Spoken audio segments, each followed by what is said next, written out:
जो पुनपुन वहीं पे मिलती है, फतुहा के निकट में जो है, मतलब पटना के निकट में फतुहा एक जगह है, वहीं पे पुनपुन नदी वहाँ पे मिलती है, वो संगम है गंगा और पुनपुन नदी का, फतुहा। ठीक है। बिहार में बिहार का जूट उत्पादन स्थान कहाँ है, तो सॉरी रैंक क्या है यहाँ पूछा जा रहा है, तो सेकंड पोजीशन है इंडिया में। ठीक है। दूसरा बिहार का त्रिवेणी नहर का उद्गम कहाँ होता है। देखिए त्रिवेणी नहर का जो उद्गम होता है वो गंडक नदी से होता है। कैमूर का पठार प्रसिद्ध क्यों है, तो ये चूना पत्थर के लिए। बहुत बार ये पूछा गया हुआ है एग्जाम में, बीपीएससी में बहुत बार ये पूछा गया है। आई होप आप सब इससे अवगत होंगे। अनुपम झील ये बिहार में कहाँ पे है, देखिए अनुपम झील जो है ये कैमूर जिले में है, बिहार में। ठीक है ना। बिहार का सबसे बड़ा वन्यजीव अभयारण्य कहाँ है, तो कैमूर वन्यजीव अभयारण्य है बिहार का सबसे बड़ा वन्यजीव अभयारण्य। अच्छा, बिहार का भौगोलिक क्षेत्रफल ये आपने कितनी बारी पढ़ा होगा, एग्जाम में भी पूछ चुका है, 94,163 वर्ग किलोमीटर। बिहार की सोमेश्वर या सोमेश्वर पर्वत श्रेणी का निर्माण काल कब हुआ है, तो ये देखिए प्लेस्टोसिन काल के अंतर्गत इसका निर्माण हुआ है। ठीक है। बिहार में राष्ट्रीय राजमार्गों की कुल लंबाई सड़क परिवहन राज्य मंत्रालय द्वारा भारत सरकार के अनुसार कितना है, तो ये है 5,358। 31 मार्च 2019 तक का ये अपडेटेड डाटा है। ठीक है। और 2021-22 में जो बिहार बजट जो निकला है उसके हिसाब से 5,475 किलोमीटर अपडेटेड किया गया है सितंबर 2020 तक। एकदम ध्यान में रखिएगा। अगर भारत सरकार का पूछेगा 2019 का डाटा वो लोग अभी तक दे रखे हैं, अभी लेटेस्ट डाटा वो लोग नहीं दिए हैं, तो उनके हिसाब से 5,358 है। और बिहार सरकार जो अभी इनका बजट आया है 21-22 का, उसमें 5,475 इन्होंने अपडेटेड कर दिया है। छोटा नागपुर के जंगल की मुख्यतः वनस्पतियां हैं पर्णपाती हैं। ठीक है। नेक्स्ट देखिए, नेक्स्ट है गौतम बुद्ध वन्यजीव अभयारण्य और राष्ट्रीय उद्यान अवस्थित है बिहार के गया जिले में। वर्तमान अगस्त 2021 की बात हो रही है। बिहार में कुल जिलों की संख्या कितनी है, 38 है। Very very important. बिहार की मुख्य खाद्यान्न फसल कौन कौन सी हैं, देखिए चावल है, गेहूं है और मक्का है। बिहार की ये 3 मुख्य खाद्यान्न फसलें हैं। ठीक। वह खनिज जिसके उत्पादन में बिहार का एक अधिकार है, इसके अलावा और कोई नहीं उगाता है, तो वो है पाइराइट। ठीक है। मतलब ये सबसे ज़्यादा मात्रा में बिहार इसकी उत्पत्ति करता है, एक अधिकार है इसका। चलिए नेक्स्ट हम पॉइंट देखते हैं। गंडक, घाघरा, सरयू और सोन नदी गंगा में क्रमशः ये मिलता है पहलेजा घाट के पास में जो पटना में है। रेविलगंज, सारण और विगवारा पटना के ही पास ये भी है। ठीक है। आर्थिक समीक्षा 2020-21 के हिसाब से वर्ष 2019-20 में बिहार की शास्य गहनता 144% है। ठीक है। शास्य गहनता 144%। बिहार सरकार के वाणिज्य एवं उद्योग मंत्रालय द्वारा विकसित निर्यात संवर्धन औद्योगिक पार्क संबंधित है उच्च स्तरीय अवसंरचनात्मक सुविधाओं से युक्त निर्यात प्रसंस्करण क्षेत्र के लिए। ठीक है। SEZ जिसको बोल लीजिए। वर्ष 2011 की जनगणना के अनुसार जनसंख्या की दृष्टि में बिहार में जो है दृष्टि से बिहार का भारत में स्थान कौन सा है, तो तीसरा है। वेरी वेरी इंपॉर्टेंट है, ध्यान रखिएगा। 2011 के सेंसस के हिसाब से पूछ रहा है। जनगणना के जनसंख्या की दृष्टि से बिहार का रैंक 3rd है। ठीक है ना, जनसंख्या के हिसाब से। नेक्स्ट आइए, बिहार के इतिहास में मील के पत्थर के रूप में चिन्हित तिथि कौन सा है, तो 12 दिसंबर 1911 है, जब बिहार जो है बंगाल से इसको अलग किया गया था। देखिए अब देखिए 22 मार्च 1912 को, ठीक है, ये घोषणा हुआ था इस डेट को, और 22 मार्च 1912 को जारी एक उद्घोषणा के द्वारा बंगाल से अलग बिहार एवं उड़ीसा नाम से नए राज्य का गठन कर दिया गया। ठीक है। अब देखिए सर चार्ल्स स्टुअर्ट बेले इस राज्य के प्रथम राज्यपाल बनाए गए। वेरी वेरी इंपॉर्टेंट है, ध्यान में रखिएगा। सर चार्ल्स स्टुअर्ट बेले, जब ये नया राज्य बना, बिहार और उड़ीसा एक अलग प्रांत ही बना बंगाल से कट के, उस समय सर चार्ल्स स्टुअर्ट बेले जो है प्रथम उपराज्यपाल नियुक्त किए गए थे इस राज्य के। संयुक्त बिहार एवं उड़ीसा राज्य के विधायी प्राधिकार की स्थापना वर्ष 1913 में की गई थी। ठीक है। और देखिए 29 सितंबर 1920 को बिहार एवं उड़ीसा राज्य के राज्यपाल के शासन वाला प्रांत बनने का गौरव प्राप्त हो गया था। 1920 में जो है 1920 में बिहार और उड़ीसा राज्य को राज्यपाल के शासन वाला, ठीक है, राज्यपाल शासित राज्य का गौरव प्राप्त हो गया था 1920 में। महामहिम माननीय श्री सत्येंद्र प्रसन्न बैरॉन सिन्हा राज्य के प्रथम भारतीय राज्यपाल नियुक्त किए गए थे। वेरी वेरी इंपॉर्टेंट है, अगर पूछा जाए कि पहले भारतीय राज्यपाल कौन थे बिहार के, तो श्री सत्येंद्र प्रसन्न सिन्हा। ठीक है। वेरी वेरी इंपॉर्टेंट है, ध्यान में रखिए इस बात को। मार्च 1920 में लेजिस्लेटिव काउंसिल के भवन का निर्माण शुरू हुआ और यह उसी वर्ष बनकर तैयार हो गया था। ठीक है। मार्च 1920 में यह लेजिस्लेटिव काउंसिल का भवन का निर्माण स्टार्ट हुआ था। संयुक्त बिहार एवं उड़ीसा राज्य के अंतिम राज्यपाल कौन थे, तो सर जेम्स डेविड सॉफ्टन थे। ठीक है, संयुक्त बिहार और उड़ीसा राज्य, जब तक उड़ीसा बिहार से अलग नहीं हुआ तब तक की बात हो रही है, तो जेम्स डेविड सॉफ्टन थे।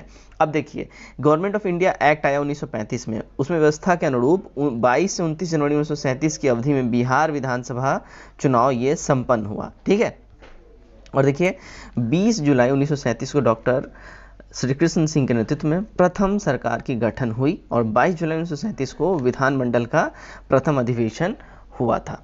अब देखिए 31 अक्टूबर 1939 को तत्कालीन मुख्यमंत्री डॉक्टर श्री कृष्ण सिंह ने अपना इस्तीफा दे दिया और बिहार विधानसभा विघटित हो गई थी। तो ये इंपॉर्टेंट कुछ फैक्ट्स हैं। अब यहाँ से हमारा विविध स्टार्ट होता है। चलिए विविध देखते हैं। अब देखिए, जापान भारत सर्वोदय मैत्री संघ के तत्वावधान में जापानियों ने राजगीर के रत्नागिरी पर्वत पर वर्ष 1969 में विश्व शांति स्तूप का निर्माण करवाया था। किसने? जापानियों ने करवाया था। नेक्स्ट पॉइंट है 9 फरवरी 1916 को पटना उच्च न्यायालय की स्थापना की गई थी। ठीक है, ये पूछा जाता है, 1916 में हुआ था पटना उच्च न्यायालय के स्थापना, पटना हाई कोर्ट। पटना उच्च न्यायालय के वर्तमान न्यायाधीश कौन है? वेरी वेरी इंपॉर्टेंट है, बहुत बहुत इंपॉर्टेंट। संजय करोल अभी करेंट टाइम में पटना हाई कोर्ट के चीफ जस्टिस हैं। ठीक है, बिहार में यद्यपि जमींदारी संबंधित रूप से वर्ष 1952 में हटा दी गई थी, तथापि भू नियंत्रण का सामाजिक सुधार प्रधान जाति के हिंदू के हाथों में रह गया था। ठीक है, नेक्स्ट देखिए, मुंडा जनजाति अधिकांश था, ये कहाँ से रिलेटेड है? तो बिहार के कटिहार और झारखंड के रांची, पश्चिम सिंहभूमि, पलामू, पूर्वी सिंहभूमि और गुमला जिले में इनका जो है निवास स्थान केंद्रित है। कौन? तो मुंडा जनजाति। ध्यान रखिएगा, बिहार में अगर पूछा जाए कहाँ है तो कटिहार में ये मुख्यतः निवास करते हैं। बाकी तो इनका रीजन जो है ज़्यादातर झारखंड में है। देखिए, बौद्ध भिक्षु गया के महाबोधि मंदिर पर नियंत्रण प्राप्त करने हेतु बिहार में आंदोलन करते रहे हैं। सबसे पहले श्रीलंका के बौद्ध भिक्षु अंगारिका धम्पाला ने 1881 ईस्वी में यह मांग की थी कि महाबोधि मंदिर पर बौद्ध भिक्षुओं का नियंत्रण होना चाहिए। अखिल भारतीय महाबोधि मंदिर मुक्ति समिति के अध्यक्ष नागार्जुन सोधोई ने संयुक्त राष्ट्र संघ के शरणार्थी उच्चायुक्त के समक्ष भी महाबोधि मंदिर पर बौद्ध भिक्षुओं का नियंत्रण के संबंधी मांग किया था। मतलब बौद्ध भिक्षुओं का जो है ना मंदिर पे इनका कंट्रोल होना चाहिए, इसके रिलेटेड काफ़ी ज़्यादा इनका यहाँ पे चलता रहा है। ठीक है ना। हर परिसर हरा परिसर योजना में बिहार के किस जिले के विभिन्न प्रकार के परिसर यथा स्कूलों, कॉलेजों, धार्मिक स्थलों, संस्थानों, कार्यालयों, क्लबों, समितियों एवं अन्य सरकारी गैर सरकारी परिसरों को शामिल किया गया है। एक संस्थान परिसर न्यूनतम 50 से अधिकतम 1000 पौधे निःशुल्क उपलब्ध कराए जाते हैं इस संस्थानों में। ठीक है, तो हरा परिसर और हर परिसर या हरा परिसर योजना जो है ये हर स्कूल जिलों में इसका खोला गया है ताकि फ्री में जो है पेड़ पौधे दिया जा सके, ताकि जो है हरियाली को प्रमोट किया जा सके। गवर्नमेंट का ये पहल है। बिहार के प्रमुख समाचार पत्र, देखिए बिहार के संपादक बाबू महेश्वर प्रसाद थे। बिहार का जो प्रमुख समाचार पत्र था बिहारी, इसके संपादक की बात करें तो कौन थे? तो बाबू महेश्वर प्रसाद। पहला समाचार पत्र बंगाल गजट, ठीक है, जो जेम्स अगस्टन हिक्की ने निकाला था। ठीक है, कलकत्ता जनरल एडवाइजर या हिक्की गजट निकाला गया था, इस नाम से ही जाना जाता था। अंग्रेजी से इतर भाषाई पत्रकारिता में बिहार का पहला उदाहरण उर्दू अखबार नूरुल अनवर है, जिसे 1853 ईस्वी में आरा से सैयद मोहम्मद हासिल ने प्रकाशित किया था। ठीक, देखिए पटना के तत्कालीन कमिश्नर विलियम टेलर ने 3 दिसंबर 1856 को उर्दू साप्ताहिक अखबार ए बिहार निकाला। इसके प्रसार से भी उनकी महती भूमिका रही है।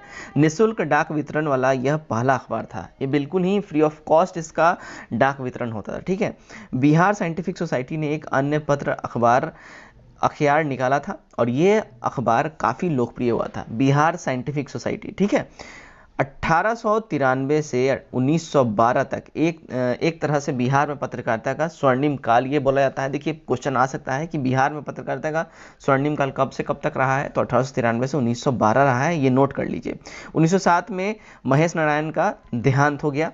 ठीक है, और वे बिहार टाइम्स नामक पत्रिका निकालते थे। उन्होंने अपने समाचार पत्र के माध्यम से बिहार के पृथक्करण की मांग रखी थी। ठीक है ना, तो ध्यान रखिएगा, ये बहुत इंपॉर्टेंट पॉइंट्स हैं।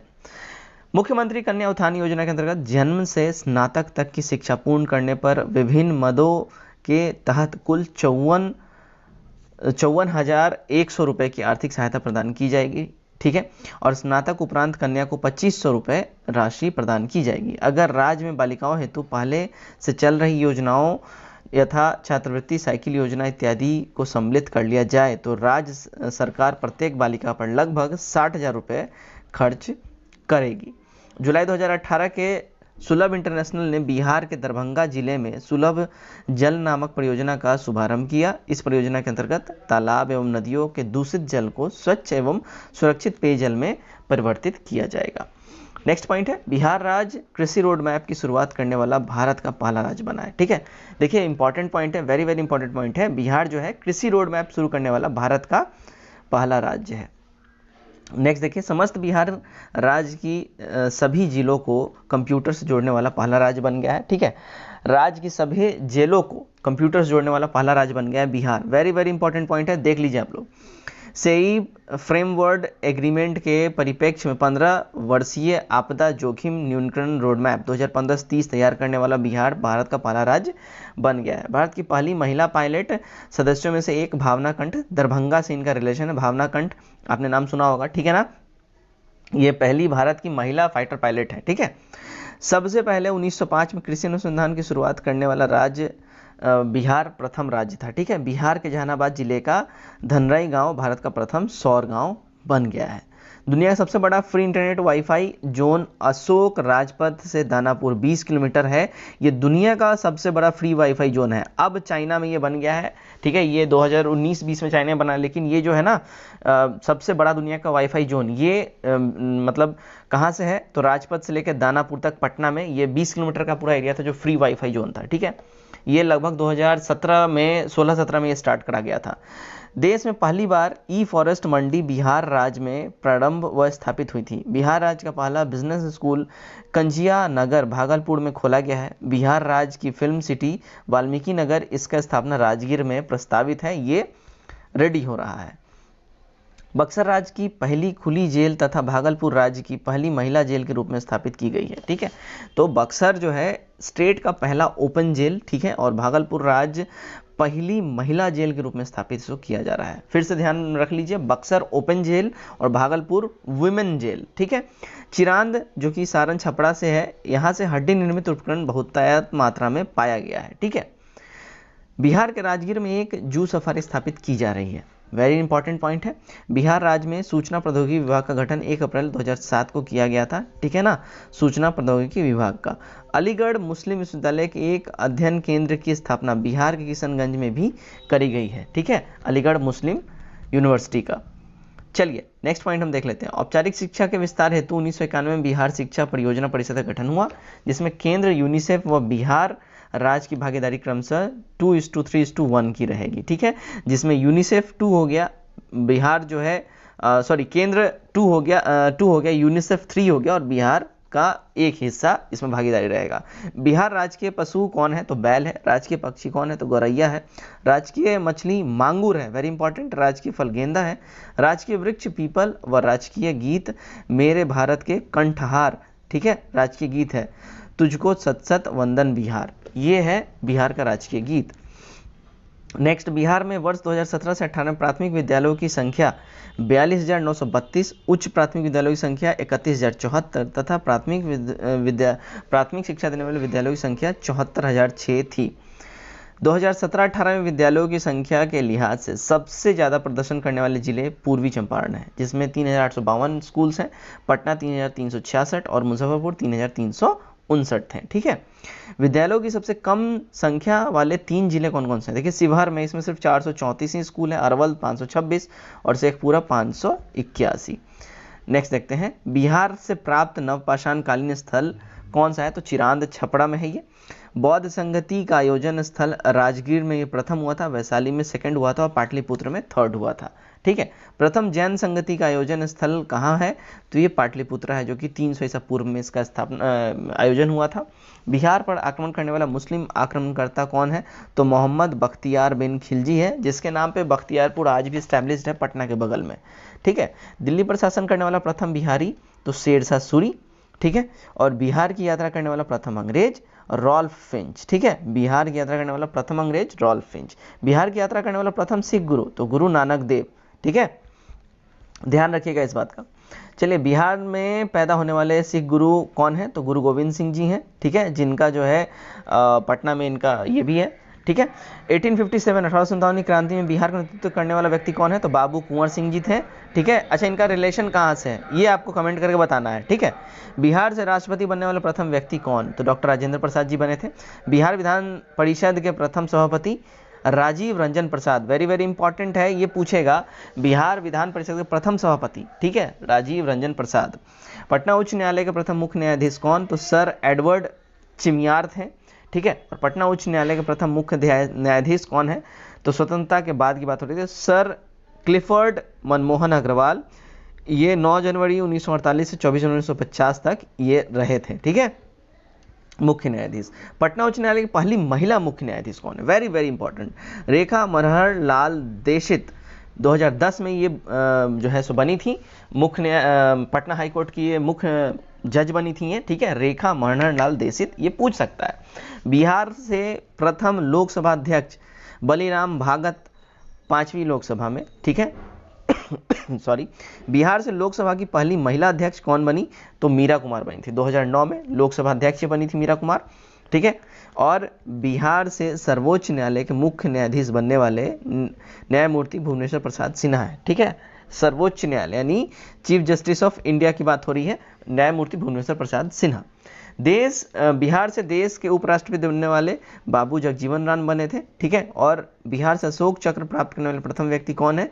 तो रणधीर सिंह वर्मा, मरणोपरांत इनको ये सम्मान प्राप्त हुआ था। अच्छा देखिए, बिहार का सीमावर्ती राज्य के बारे में यहाँ बात हो रही है। बिहार के सीमावर्ती राज्य एवं देश के बारे में यहाँ पे प्रॉपर मैपिंग दी गई है, तो ये जरा सा आप एक नज़र में इसको देख लीजिए, ठीक है, वेरी इंपॉर्टेंट है। वैसे मैं ये पीडीएफ टेलीग्राम अपना जो ऑफिशियल ग्रुप है वहाँ पे अपना जो चैनल है टेलीग्राम पे, जिसका लिंक डिस्क्रिप्शन दिया गया है, उस पर ये पीडीएफ अपलोड हो जाएगी, तो आप लोग इसको जरूर से मैपिंग देख लीजिएगा, बहुत ही खूबसूरत तरीके से मैपिंग किया हुआ है, ठीक है, आप लोग देख लीजिएगा, सब कुछ बहुत अच्छे से दिया गया है। चलिए, तो इस वीडियो में बस इतना ही। Till then take care, bye bye and God bless you all.